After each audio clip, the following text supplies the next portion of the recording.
It gives me great pleasure this evening to introduce you to a very close friend of mine, Phyllis Faber. Phyllis was an honoree from the Marin Women's Hall of Fame in 1995, and she was chosen from the category of the environmentalist. She's been involved many, many years here in Marin County, strong impact on many ideals, issues that she has taken forward on, not only from the wetlands and marshes of Marin to the top of Mount Tam, to really the preservation of our agricultural land in West Marin. And we are really indebted to her for a lot of the work and effort that she has done. Phyllis never stops. She's always on the go, looking for a new reason, a new cause. And I've enjoyed my relationship with her, and I'm sure tonight we're going to find out a lot more about Phyllis than I ever knew. Phyllis, I want to start by knowing that you came from the East Coast. You're not a local person here. And so tell us about where you were on the East Coast and a little bit about your family. And how did I get here? And how did you get here? Well, my father actually was born in Oakland, and circumstances took he and my mother to the East Coast, which is where we grew up in New York City. But my childhood was certainly filled with tales of the Sierra and his love of his summers on a ranch up in Sonoma County. And so I think California was very near and dear to my heart as I was growing up. And yes, I did grow up in New York City, actually, which was, for me, a kind of torture because growing up in an apartment in New York City, you have zero freedom.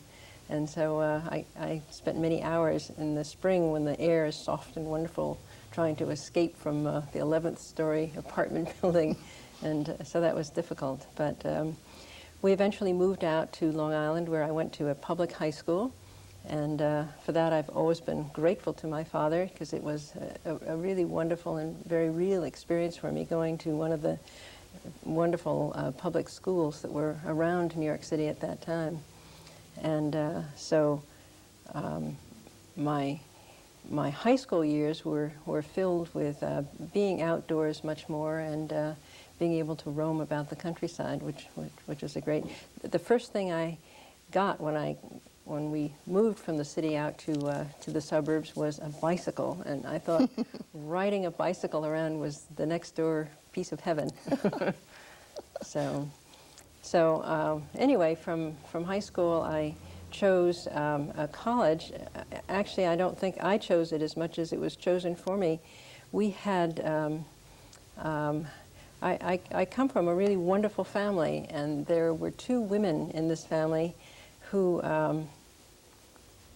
they were part of the Putnam family, and these two women were on the faculty.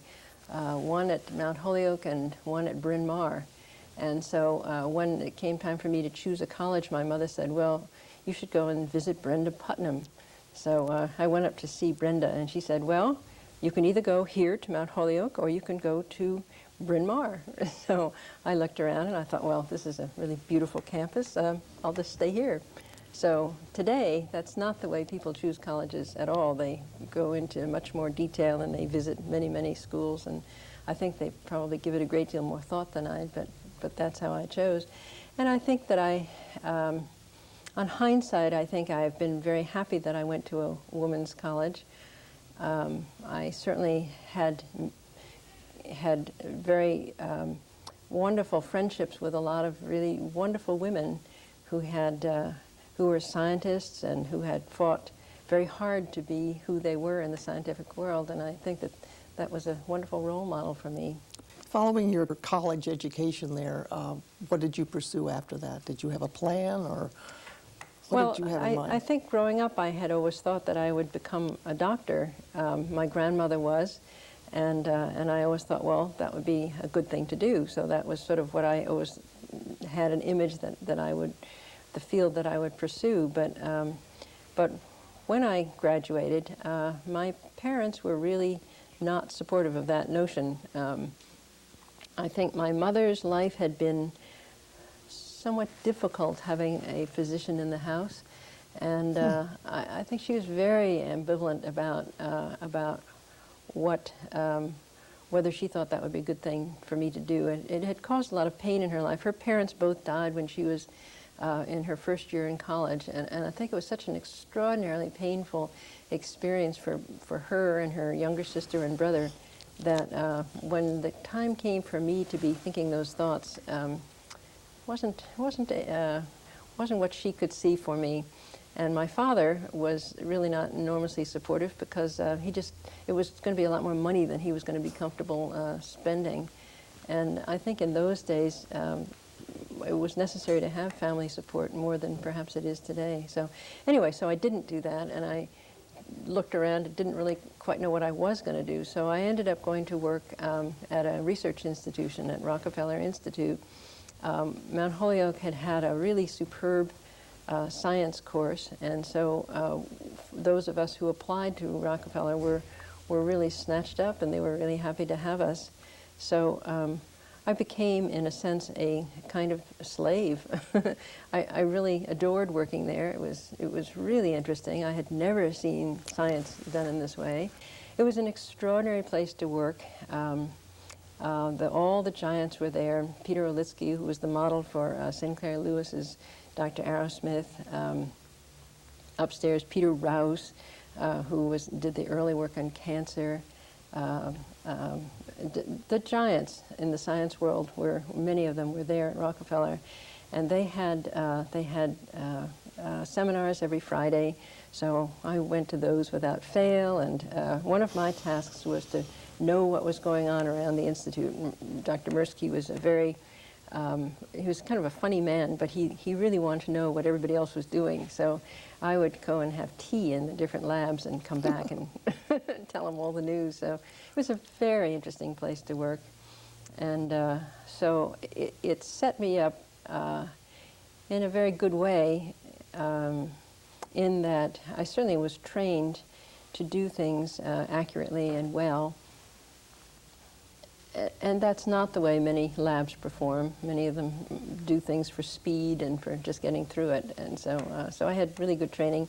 And as a result, I've never applied for a job that I haven't gotten. I think really largely because of Rockefeller and Dr. Mirsky's lab. So how did you carry this profession and all through the years that you were raising your children? Well, it was when I got married, which was shortly after I left the institute. We spent a lot of years moving. Ed worked for a company for Xerox, and it was at the time that Xerox was moving so rapidly, was growing so rapidly, and so as a result, we moved an enormous number of times, and it was never just from one town to the next. It was always across country, or it was the long distance moves. And so as a result, when you move almost once a year, you don't really have a chance to become established in community affairs or anything like that. You sort of scramble to get your housing straightened out and to find a doctor and to find all those things you need. So it was very hard to be a biologist during those days. And it's also hard to be a biologist when you have young children with masses of diapers and all of that. But you have 2 sons and a daughter. I have 2 sons and a daughter, yeah. And so I think of those years really as the fun years of making Halloween costumes and doing the fun things that you do with kids. But I couldn't stand not being a biologist, so I did have little classes for neighborhood kids, and we'd go on hunts through the neighborhood, and we'd do Indian digs, or we'd look at the plants, or we'd do this or do that, and so that was kind of fun, and it sort of kept me in touch, and it was fun for my children, I think, to be with a little group of neighborhood kids in some kind of activity. Is that when you moved back out to Mill Valley and established yourself here? When was that? No, that was a little bit later. Oh yeah, that is right. We did come to Mill Valley, I'd forgotten. We came to Mill Valley in the early 60s. And by that time, my kids were old enough, so I was beginning to think, well, I'm in need of some internal refreshing. And so I went back to school.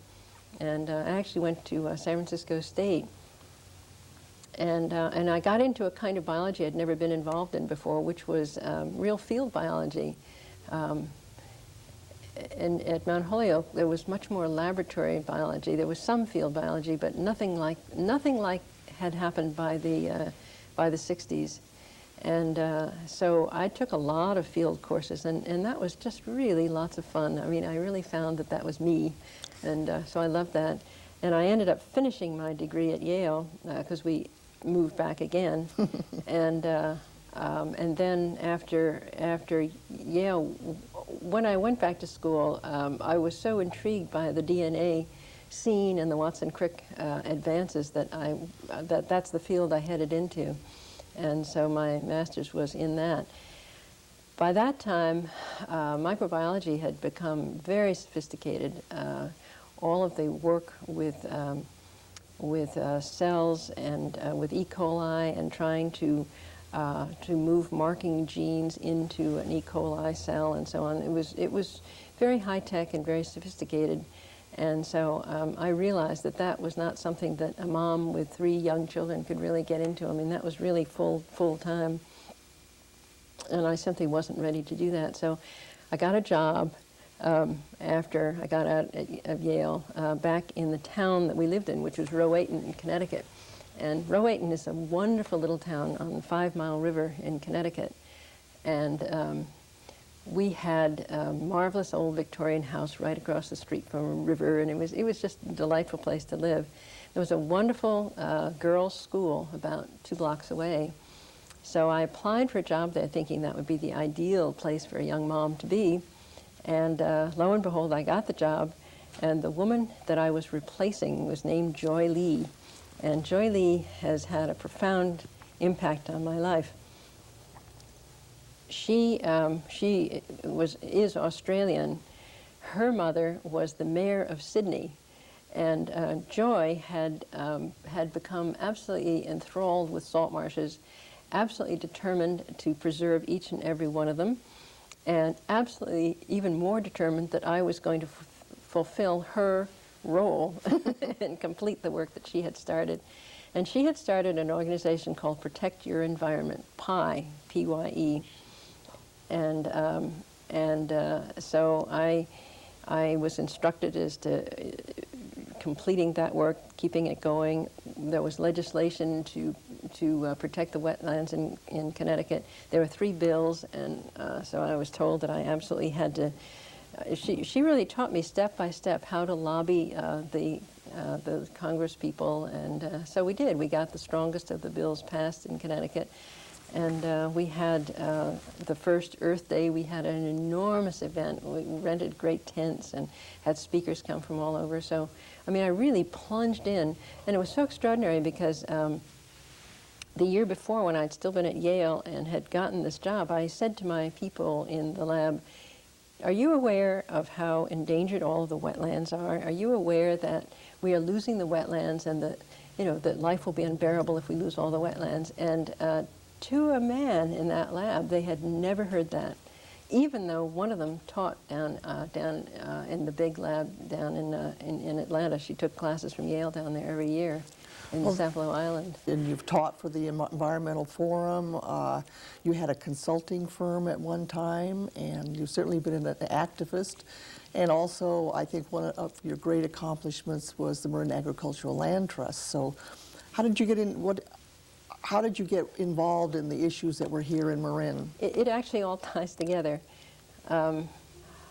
When we did come out in 1970 back to Mill Valley, I was, by this time, of course, thoroughly engaged in wetlands, thanks to Joy. And at that time, that was the year that the legislation had failed for the 3rd time for any kind of coastal legislation. And so I became involved in the effort to pass that legislation. And when the last bill, it was Alan Cerrotti's 1475, when that went down, we were ready to go with an initiative, and that was Prop 20. And so I became the co-chair here in Marin, and we worked very hard. I mean, we made a We made a film. I had organized some classes for Drake High School, as a matter of fact. And we made a film that we used all over the county, and we even took up and showed it to the legislature. And Peter Bear was remember that film. Very helpful. It was really wonderful. Pat Sherman had crabs writing out the name of the film in the sand. Well, after Prop 20 passed with the highest percentage of votes of any initiative to date, Peter Bear invited me to be on the commission, which just stunned me. But it was one of the it has been one of the most interesting endeavors that I've been involved in. Really exciting to see a vision, a public vision, become a reality along a coastline that certainly was well deserving of being protected. So because the plan was so broad in its concept, it really tied a lot of things together for me. It certainly had very strong wetland protection. It still does. I mean, that remains, even with the bad commissioners that we've had from Duke Majan on. The wetland protections are still very strong in California. But it also tied other aspects of the land together, and agriculture was one of them. So that really is what led me into my interest in agriculture, aside from my father's talking about it all through my childhood. So tell us about the Marin Agricultural Land Trust, and you're starting it up with Ellen Strauss. Well, when the planning process actually came to Marin, it was going to be possible that the land would be downzoned so that a man that had 300 acres, for example, under the earliest zoning, he could have built 300 houses. I mean, the whole coast could have been developed, and that was, of course, the 1968 plan. West Marin plan. But in the early 70s, in 72, I guess, the county itself had changed the zoning to A60. And so that's when the coastal planning came along. At that time, the county was zoned A60 pretty much in the agricultural lands. The Coastal Act really was saying downzone further, downzone to A120, A160, A300. I mean, who knows where it might have gone. Some of the counties did have A300 or still do. So our farmers were pretty antsy about this, and in the meantime, Ellen and I had given a little course on agriculture for the Environmental Forum, and we could see that agriculture was very dicey. The young people were leaving the farms, and it was very marginal. So we kept saying, well, really certainty, protection, certainty, rather than zoning, is what would make the farmers hang in with agriculture. And you wouldn't have to say what crops they would raise, but you just have to say that the land was going to be agricultural, and that would make a difference to them. So we went to a young man, Peter.